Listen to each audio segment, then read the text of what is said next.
Pada Sabtu 1 Januari 2022, Perdana Menteri Haiti Ariel Henry menjadi sasaran sekelompok orang bersenjata.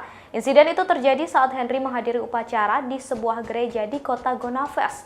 Dalam video yang beredar, tampak beberapa pengawal langsung menjadi tameng demi melindungi sang Perdana Menteri. Video yang diunggah online menunjukkan Perdana Menteri dan rombongannya bergegas menuju mobil mereka di tengah baku tembak yang intens. Diketahui situasi keamanan di Haiti telah memburuk sejak pembunuhan Presiden Jovenel Moïse Juli lalu. PM Henry telah berjanji untuk menindak orang-orang besar yang melakukan penculikan untuk menguasai sebagian besar distribusi migas di seluruh negeri.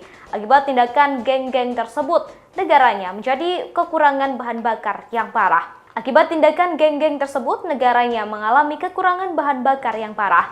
Terkait percobaan pembunuhan tersebut, kantor Perdana Menteri mengatakan bandit dan teroris menjadi dalangnya. Surat perintah penangkapan juga telah dikeluarkan.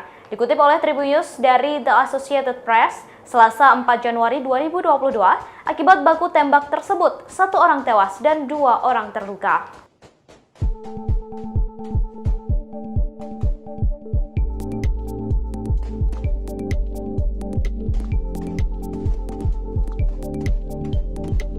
Terima kasih sudah nonton. Jangan lupa like, subscribe, dan share ya.